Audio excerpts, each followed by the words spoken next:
Today we are looking at patterns for sewing.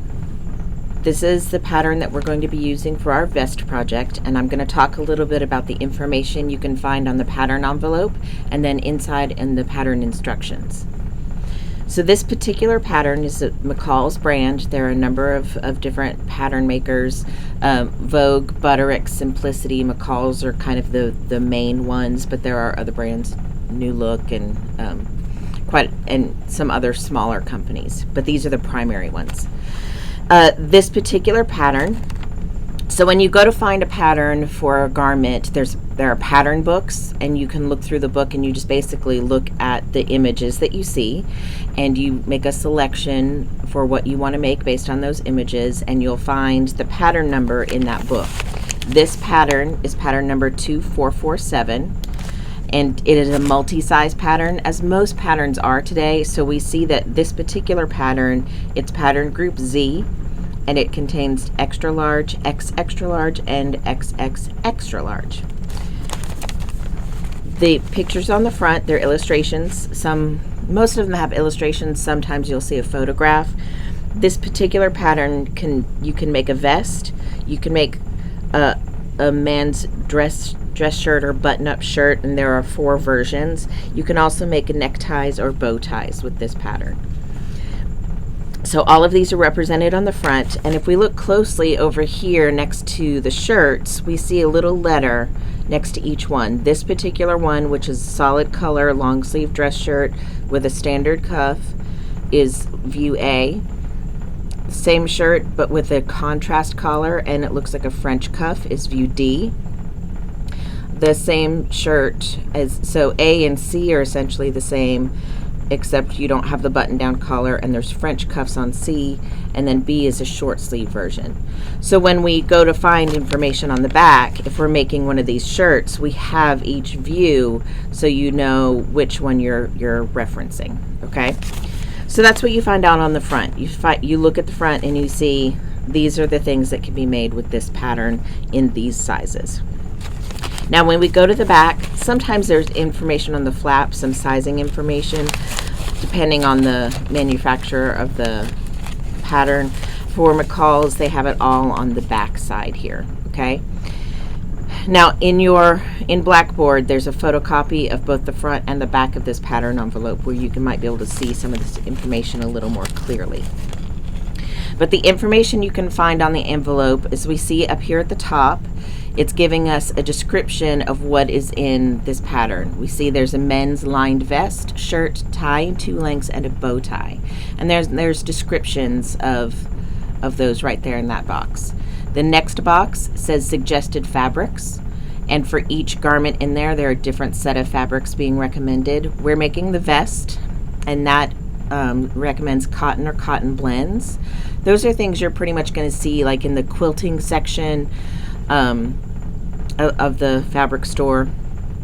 It says lightweight woolen. That's something you'll find that it might be called a suiting, SUITING. So suit, or in the suiting section. It says satin or brocade. Those you might find in the special occasion or bridal fabrics. Those are kind of like silky, a little heavier weight, kind of fancy fabrics. Oh, or even a medium weight silk. So that would be really a very dressy vest. And then we see fabrics recommended for the shirt, the tie, etc. It says vest and tie. For the lining, it's recommended either a lining fabric or possibly novelty lining. When they say novelty lining, that just means something that might be more decorative, because we generally think of lining as being plain fabrics. There are lining fabrics that are lightweight, tend to be kind of silky feeling, or you could also use a cotton or a muslin for that purpose as well. The third box we see here has the sizing information. And as you see on this particular pattern, we're using chest and hip size for reference. I'm not sure why the hip size is included. The shirt may extend down past the hip, but the vest pretty much stops at the hip. So it's really the chest size that is the important one for selecting your size pattern. And as you see, small is 34 to 36 inch, so there's a little range, 30, and then 38 to 40, so on and so forth. And when you're measuring the chest, you want to go across the fullest part of the chest, right? So basically just under the armpits, the broadest part of the rib cage, and you're going to put that tape measure directly all the way around the body so it's parallel to the floor, so it's a straight line going all the way around the body. And that's how you're going to find the chest measurement. You want to be careful because sometimes we'll put our fingers like in between when we're measuring. We don't mean to necessarily, but say for example this pattern, you know, I'm taking a measurement on this pattern, so I come around and if I'm measuring this, it's 13 inches around. Okay, now if I have my finger in here and I'm holding it that way, it's showing me 13.5 inches. So you have to be careful where your finger is when you're taking that measurement, because you might actually add a little bit of to the measurement without realizing it. So we find our measurements. I'm going to be making out of this pattern, I've selected the extra large. So when I go down to find all of my information, I'm going to be looking at this column, this extra large column. Okay. So when we look underneath the sizes, we see information about the vest, and that in that box. So we're talking about when it says nothing next to it, that means it's talking about the fashion fabric. So the fashion fabric for the vest, we've got 2 width options, 45 width or 60 width. Same thing for lining, and then they will also need interfacing for this vest. When we go down each view, each other garment has their own set of information. Now these 3 little asterisks next to the measurements, if we look down here, it says with or without nap. We discussed nap a little bit in when we were talking about fabric. And so nap is kind of directional. That's where if you kind of rub the fabric, it's got a texture where if you look at it from one direction or another direction, they look slightly different. But so sometimes you have to lay the pattern out differently if it's a fabric with nap as opposed to fabric without nap. This is going to be laid out in a way that it doesn't matter if there's nap or not.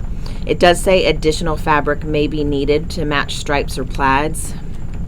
And what that means is when you have a stripe or a plaid pattern, typically we prefer that pattern matches when we come to the seams, because then it just looks more professional, looks more finished.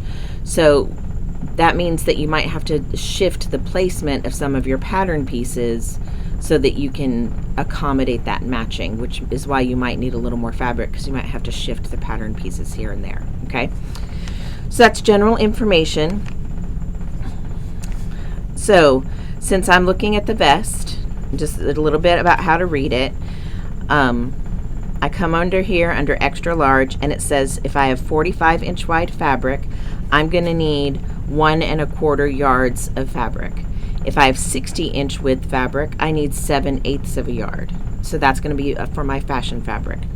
For lining, for either width in this particular pattern, it's under extra large, it says 1 1/2 yards. So all of these are in yards, okay? And so that one doesn't matter. I'm going to need 1 1/2 yards regardless of the width. And then for interfacing comes in smaller widths, so anywhere from 21 to 25 inch width, you will need 7/8 of a yard of fabric. So that's how you find out how much fabric you need. So it tells you what kind of fabric you need, and then based on the size, it tells you how much fabric you need. And the last bit of 2 things of information that we can see on the pattern envelope. So we see this box here called notions.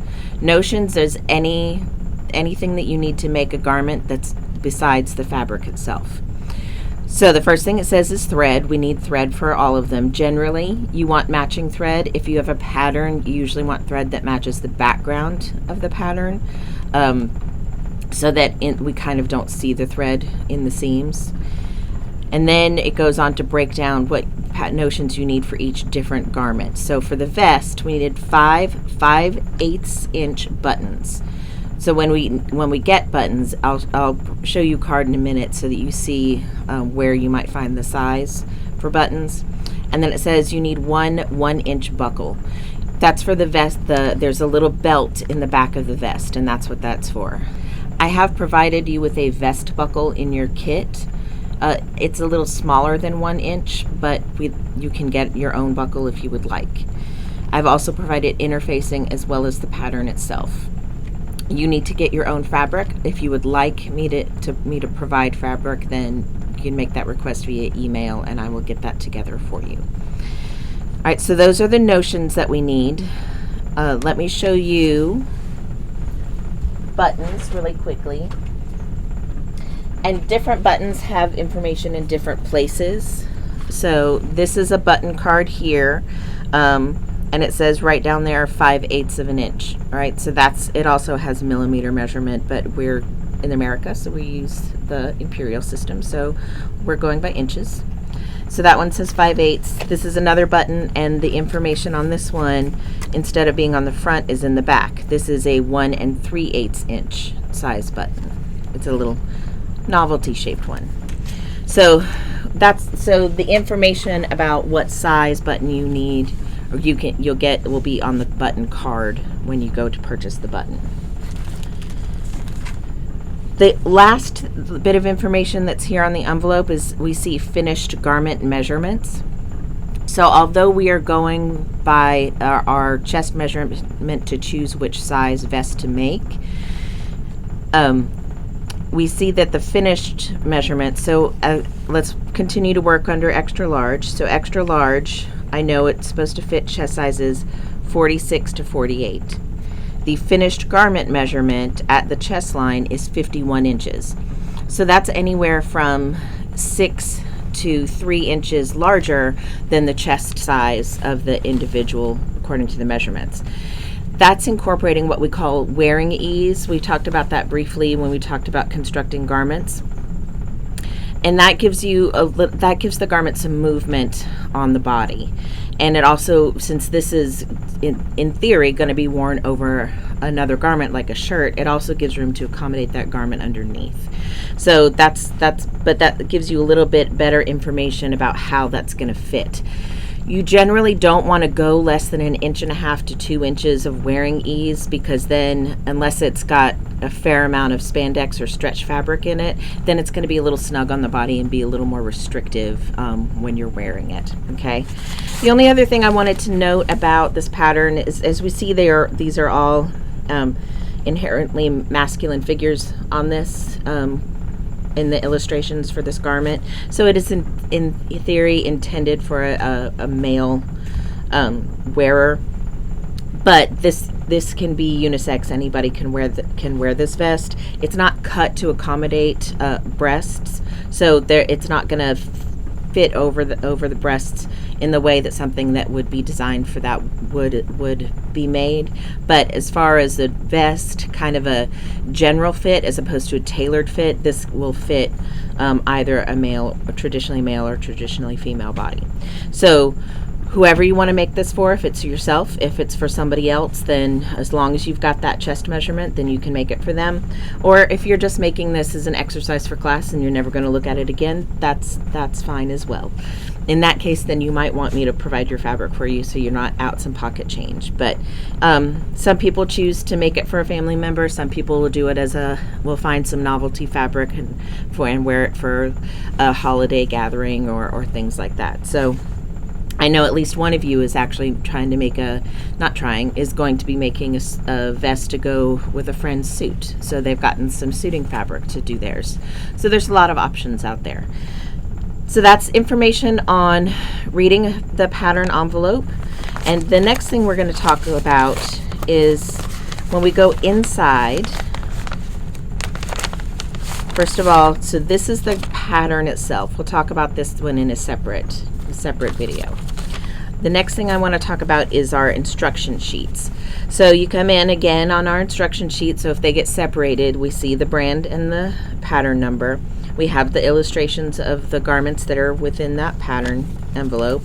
And then we unfold these, and they're pretty big. They're kind of extensive because there's a lot of information they need to convey. So like I say, so first these are the garments that are being made. And then if you see down here, we've got a list of pattern pieces. So for each garment that's in this pattern envelope, we've got to have a list of which pattern pieces are needed for that particular garment. We're making the vest, so we need pieces 1, 2, 3, 4, 5, and 6. If we were making any of the others, we wouldn't need 1 through 6. We would need, the numbers that are listed there. So that's going to help us when we get into the pattern to identify which pieces we actually need. We've also got a nice little interfacing guide here. So interfacing is a type of fabric that is used to kind of reinforce certain areas of the garment. It's especially good where you're going to have closures or a place where the garment will be handled a lot, where there'll be a lot of wear and tear on it. And this just gives you a little bit of a guide to say, depending on what type of garment you're making, such as separates and dresses, if it's sheer, if it's soft, if you want crisp, meaning, stiffer, coats, dresses, jackets, and suits, softer or crisper, and then knits. You've got a list of fabrics in that second column that fit that description. And then it's giving you a list of the different types of interfacing that you might use for those fabrics. And if you see at the top, we've got an F and an NF for fusible and non-fusible. Interfacing can be iron-on or fusible, or it can be sew-in, which is non-fusible. Typically, I use a lot of fusible interfacing, but when you're doing things like tailoring and certain other work, you want a non-fusible that you sew in. We're not really going to be dealing with that level in this project, so I have provided you with some fusible interfacing for your garment, so that's just going to kind of be the easiest way to go with this particular garment. We've got another little interesting block here called pattern markings. Now, pattern markings, this is information that is included on the patterns themselves that's going to help us have some information about what we're doing and how to cut things out. The grain line, which we referenced before when we were talking about weaving and selvages, etc., that's telling you the direction the pattern piece needs to be on the fabric itself. So the grain line is parallel. It's on what's called the straight grain, which is a parallel to the selvage, which is along the warp threads of the garment, of the fabric. And we'll talk, that's going to become more clear when we lay the fabric out, etc. There's a fold lines on some pieces of fabric. We have at least one pattern piece here that will need to be placed on the fold, so that you cut around the pattern piece everywhere except the fold line, because that's where the piece is placed. And then when you open that garment out, that pattern piece out, it's kind of doubled because you've had it on the fold. This is a symmetrical garment, so we have a right and a left of all of our pattern pieces. We then have the cutting line, so that's the line where you actually cut to create the pattern piece. And some patterns have a seam line, which is often a dashed line that's inside the cutting line, typically 5/8 of an inch to allow for our seam allowance, which you see there next. You don't often see a seam line included on multi-size patterns, because then you can get a little confusing to see all those lines there. So when you don't have a seam line and you just have the cutting line, as we've discussed before, there's an assumption that it's going to be 5/8 of an inch. There are some places that may not be, and those are marked on the pattern if it's anything other than 5/8.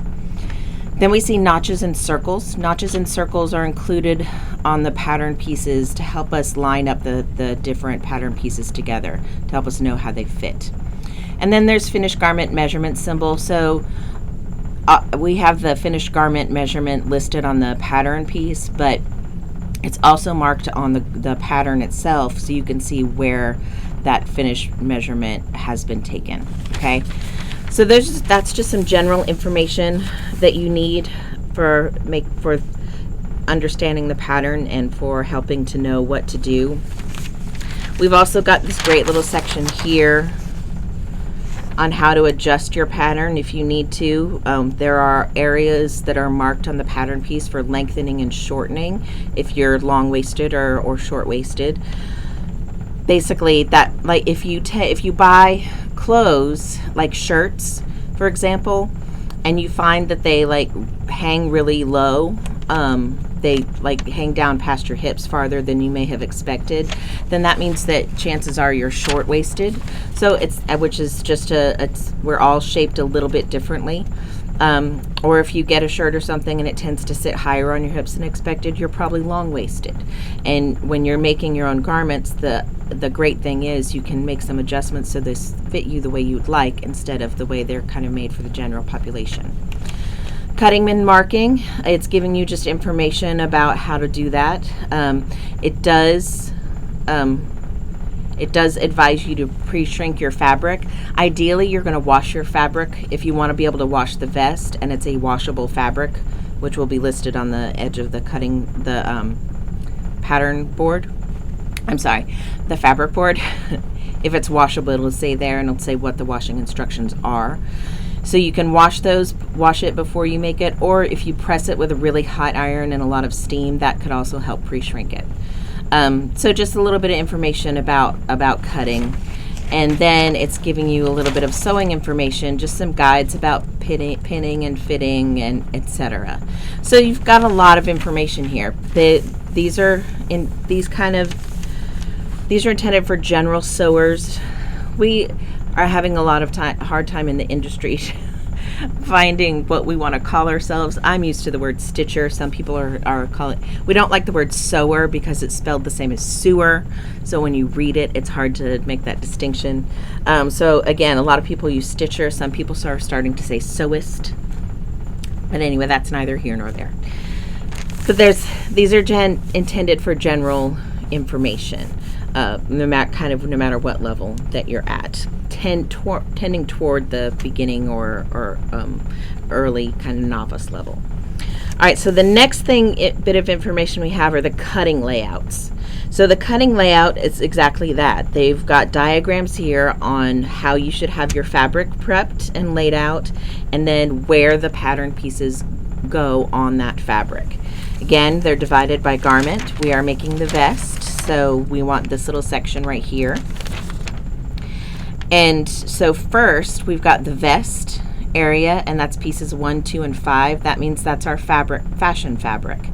So as you see, we've got this folded long ways so that our selvages are together. The cut edges are on the end. And we also want to look right here that the black area denotes the fabric.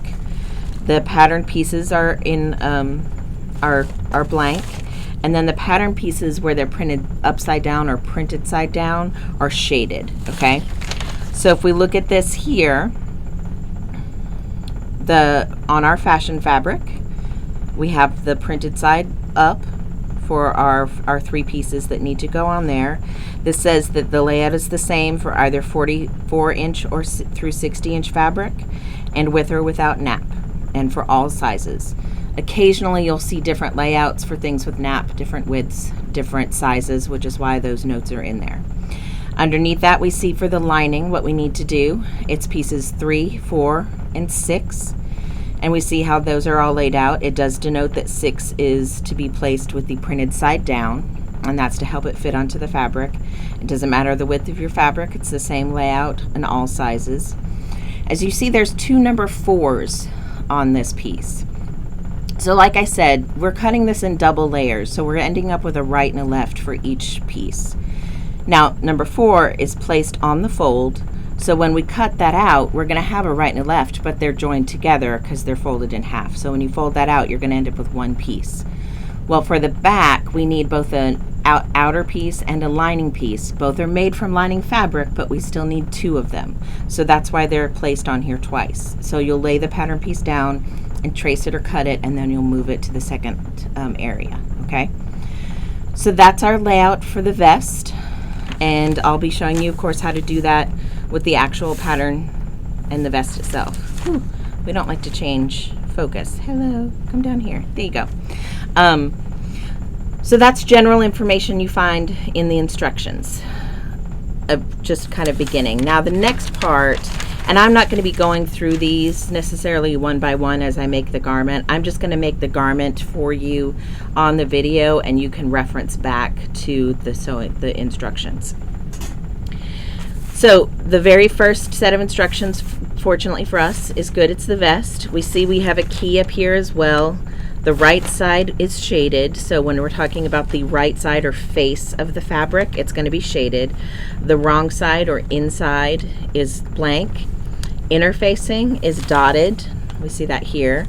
And then if it's lining fabric, so it's going to be separate fabric, it's got a broader line of shading. Okay, so we see that over here. Okay, so if we're looking at the vest front itself, it's telling us first to do the darts, and we're looking at this from the wrong side of the fabric.